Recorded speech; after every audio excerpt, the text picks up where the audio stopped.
I think it was a week ago now that the Liberal Party released their platform. Are there any aspects of the platform that you would like to, as part of our conversation today, that you'd like to highlight? There are two or three things. One would be the commitment we made to re-examine the business risk management tools. That has to be done in close collaboration with farmers. They know what will work and what will not work for their operations. Clearly, the changes that were made back in 2012 lowered the efficacy of those tools to the point where a lot of farmers just lost interest. It wasn't worth their while to participate. So we have to revisit all of that with the provinces to figure out how the thresholds and the margins can be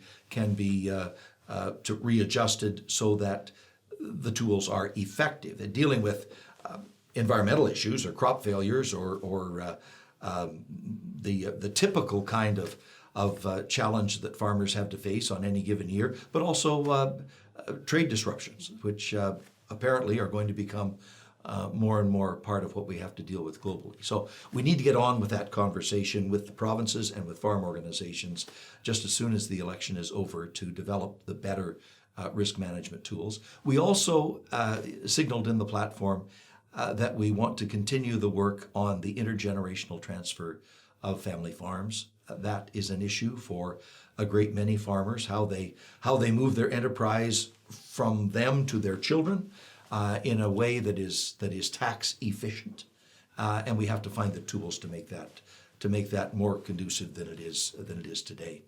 Also, there was a request made by the canola producers for revisiting the use of Canadian canola in biofuels.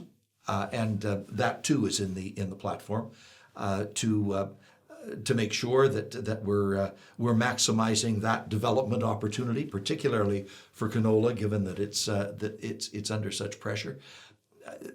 The one thing we want to be careful of, though, is as we say move up the mandate of what is required in a biofuel in terms of the plant content, that we're using Canadian canola and not American soy.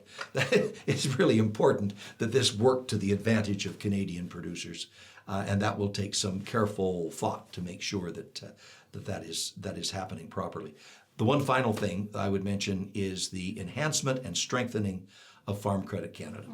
This is a fine financial institution.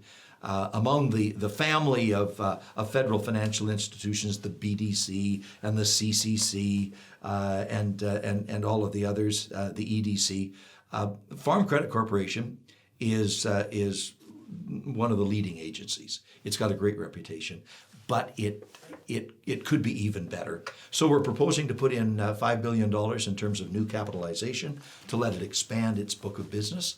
And to encompass all dimensions of agriculture and agri-food, including the need to be more aggressive in export markets. And FCC, I'm sure, has the talent and the strength to be able to tackle that challenge and be a further asset to farmers and to food processors all across the country.